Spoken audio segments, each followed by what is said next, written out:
পাকিস্তানের অবস্থা বাংলাদেশের চেয়েও খারাপ। জানাবো দুর্নীতির 15 বছর, মেগা প্রকল্পের নির্মাণ ব্যয় বিশ্বের শীর্ষে 2-3 গুণ বেশি, হাজার হাজার কোটি টাকা লুট করে পালিয়েছে স্বৈরাচারী আওয়ামী লীগ সরকার। এবং সর্বশেষ জানাবো আন্দোলন থেকে সংঘাতে শেখ হাসিনার পতনের আদ্যোপান্ত। এতক্ষণ শুনছিলেন সংবাদ শিরোনাম, এবার বিস্তারিত।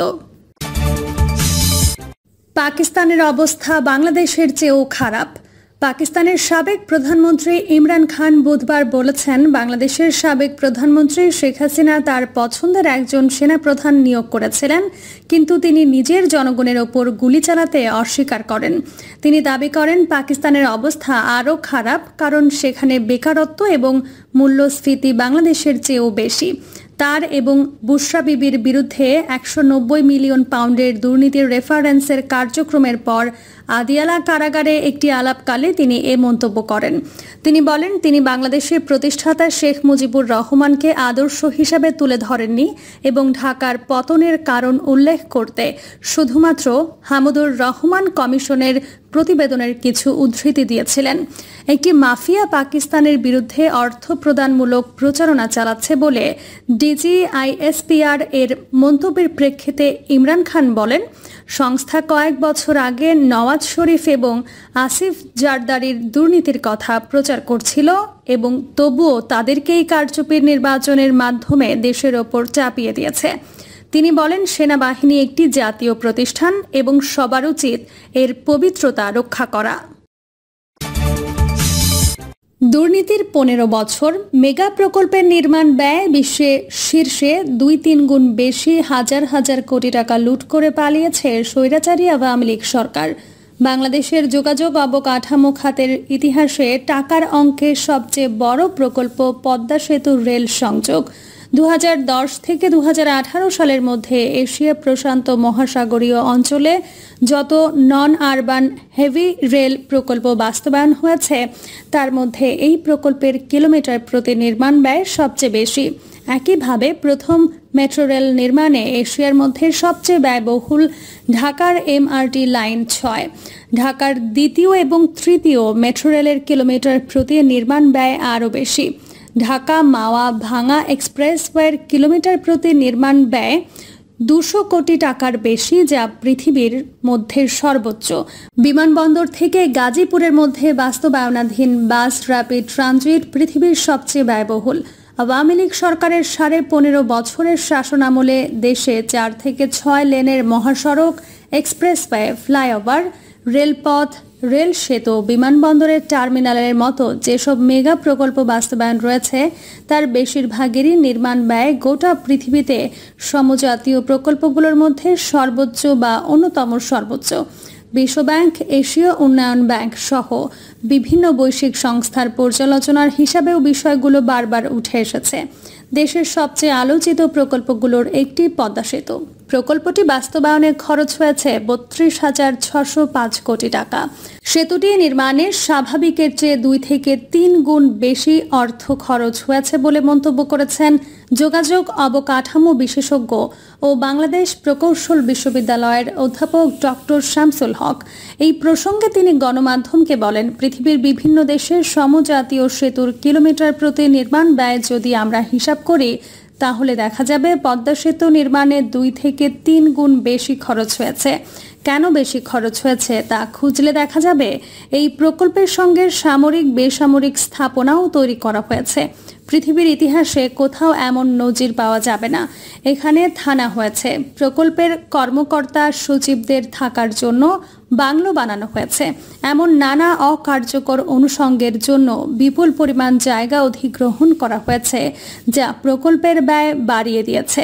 শুধু পদ্মা সেতু নয়, প্রত্যেক প্রকল্পেই এমন শ্যাডো কস্ট নির্মাণ ব্যয় বহুগুণে বাড়িয়ে দিয়েছে উল্লেখ করে তিনি বলেন, বাংলাদেশে প্রকল্প মানেই দামি গাড়ি কেনা।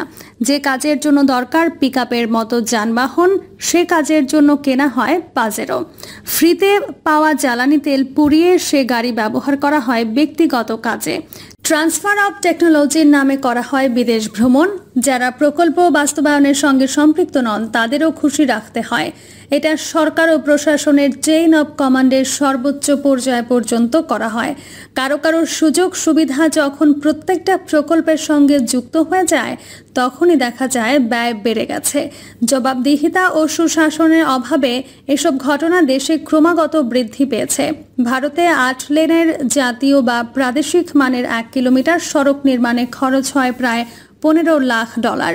জেলা ও শহরাঞ্চলের জন্য 2 লেনের প্রতি কিলোমিটার সড়ক তৈরিতে ব্যয় হয় প্রায় $6 লাখ।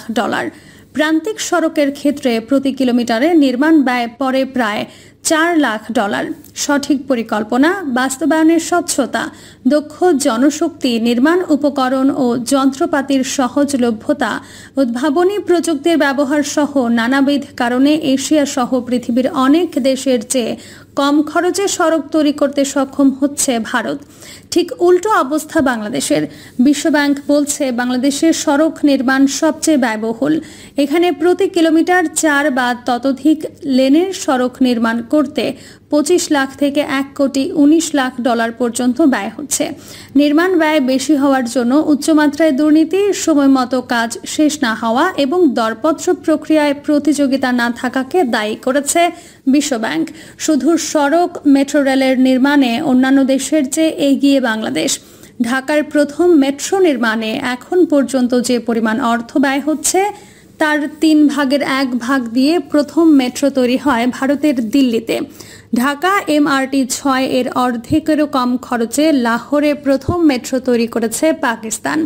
অন্যদিকে এশিয়া মহাদেশের মধ্যে সবচেয়ে কম খরচে প্রথম মেট্রো তৈরি করেছে চীন। দেশটির সাংহাই শহরের প্রথম মেট্রোটির নির্মাণ ব্যয় ঢাকার MRT 6 এর নির্মাণ ব্যয়ের 5 ভাগের 1 ভাগ। ঢাকার চেয়ে কম খরচে 2টি মেট্রো রেল নির্মাণ করা হচ্ছে ভিয়েতনামের 2টি শহরে। ঢাকায় নির্মাণাধীন দ্বিতীয় ও তৃতীয় মেট্রো রেলের নির্মাণ ব্যয় আরও বেশি। যমুনা নদীতে বিদ্যমান সেতুর সমান্তরালে নির্মিত হচ্ছে একটি রেল সেতু।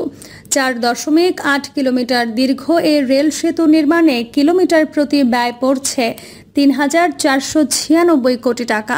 বিভিন্ন সূত্রে পাওয়া তথ্য বিশ্লেষণে দেখা যাচ্ছে কিলোমিটার প্রতি ব্যয়ের দিক থেকে এই অঙ্ক প্রতিবেশী ভারত ও চীনের দীর্ঘ ও বৃহদায়তনের রেল সেতুগুলোর চেয়েও অনেক বেশি। অন্যদিকে ঢাকার বিমানবন্দর থেকে গাজীপুর পর্যন্ত নির্মাণাধীন বাস র্যাপিড ট্রানজিট প্রকল্পকে বিশ্বের সবচেয়ে ব্যয়বহুল হিসেবে অভিহিত করেছেন সংশ্লিষ্টরা। আশেপাশের দেশগুলো কম খরচে অবকাঠামো নির্মাণ করতে পারলে বাংলাদেশ কেন পারছে না তা নিয়ে প্রশ্ন তুলেছেন বুয়েটের আরেক অধ্যাপক ডক্টর হাদিউজ্জামান। তিনি গণমাধ্যমকে বলেন, বাংলাদেশ সেতু, এক্সপ্রেসওয়ে, মেট্রো রেল, মহাসড়ক, রেলপথ নির্মাণের যেসব প্রকল্প বাস্তবায়ন হয়েছে এবং এখনও যেগুলোর কাজ চলমান সেগুলোর কারিগরি মান আশেপাশের দেশে বাস্তবায়িত সমজাতীয় প্রকল্পগুলোর মতোই। কিন্তু আশেপাশের দেশগুলোর তুলনায় বাংলাদেশের সমজাতীয় প্রকল্পগুলোর নির্মাণ ব্যয় অনেক বেশি। আমরা এসব প্রকল্প বাস্তবায়নে যে অর্থ ব্যয় করেছি তার 3 ভাগের 1 ভাগ ব্যয় আশেপাশের দেশগুলো একই প্রকল্প করেছে। আশেপাশের দেশগুলো যদি কম খরচে মেট্রো রেল, সড়ক, সেতু, এক্সপ্রেসওয়ে নির্মাণ করতে পারে, আমরা কেন পারবো না? এটা বড় প্রশ্ন। আমি মনে করি যেখানে বিনিয়োগটা ভারী হয় সেখানে তারা ব্যক্তিগতভাবে প্রকল্প থেকে সুবিধা নেওয়ার চেষ্টা করে, তাদের জন্য একটা সুযোগ তৈরি হয়। বাংলাদেশের ক্ষেত্রেও তাই হয়েছে। বিগত 1.5 দশকে বাংলাদেশে প্রকল্প ব্যয় ফুলিয়ে ফাঁপিয়ে বড় করে দেখানোর এক ধরনের সংস্কৃতি তৈরি হয়েছে মন্তব্য করে তিনি বলেন, প্রকল্পগুলোর ব্যয় এমনভাবে নির্ধারণ করা হয় যেন সেগুলো মেগা আকৃতির ধারণ করে, অথচ এই ব্যয়টা হওয়ার কথা ছিল গবেষণা ভিত্তিক। কিভাবে কম খরচে ভালো অবকাঠামো তৈরি করা যায় সেই চেষ্টা আমাদের দেশে নেই। আমি মনে করি প্রকল্প বাস্তবায়নের ক্ষেত্রে কোনো আর্থিক অনিয়ম হয়েছে কিনা, কারিগরি অনিয়ম হয়েছে কিনা তা খতিয়ে দেখা উচিত। যোগাযোগ অবকাঠামো খাতে দেশের সবচেয়ে বড় প্রকল্প পদ্মা সেতু রেল সংযোগ প্রকল্পে ব্যয় হওয়া 39,246 কোটি টাকার সিংহভাগই এক্সিম ব্যাংক অব চায়নার কাছ থেকে ঋণ নিয়েছে বাংলাদেশ। ঋণের পরিমাণ $267 কোটি। চুক্তিতে প্রতি ডলারের বিপরীতে টাকার বিনিময় হার ধরা হয় 78 টাকা 85 পয়সা। প্রতি ডলারের বর্তমান বিনিময় হার 118 টাকা। ডলারের মূল্য বৃদ্ধি, ঋণের পরিমাণ ও ঋণ পরিশোধের চাপ দুটোই বাড়িয়ে দিয়েছে। উচ্চ ব্যয়ের এই প্রকল্প থেকে যে রিটার্ন সরকারি কোষাগারে জমা হচ্ছে তা ঋণের কিস্তির তুলনায় নগণ্য বলে মন্তব্য করেছেন পলিসি রিসার্চ ইনস্টিটিউটের নির্বাহী পরিচালক ডক্টর আহসান এইচ মনসুর। এই প্রসঙ্গে তিনি বণিক বার্তা বলেন, আমরা প্রকল্প বাস্তবায়নে আয়ের চেয়ে ব্যয় বেশি করেছি। যে ব্যয় করা উচিত তার চেয়ে দ্বিগুণ, 3 গুণ বেশি ব্যয় করে আমাদের ঋণের বোঝা বাড়িয়ে দেওয়া হয়েছে। প্রকল্পের রিটার্নের সঙ্গে বিনিয়োগ অসামঞ্জস্য হয়ে গেছে। এর খেসারত কিন্তু দেশের জনগণকে দিতে হবে। পদ্মা সেতু রেল সংযোগ প্রকল্পের কথাই যদি আমরা ধরি, এই প্রকল্পে দিনে 2 থেকে 3টা ট্রেন পরিচালনা করা হচ্ছে। এখন ট্রেনগুলো পরিচালনা করে যে রাজস্ব সরকারের কোষাগারে জমা হচ্ছে, প্রকল্পের ঋণের কিস্তির পরিমাণ কিন্তু তার চেয়ে কয়েক গুণ বেশি হচ্ছে। প্রিয় দর্শক, এই ছিল এখনকার সর্বশেষ সংবাদ। আপডেট সব সংবাদ পেতে চ্যানেলটি সাবস্ক্রাইব করে বেল আইকনটি ক্লিক করে রাখুন।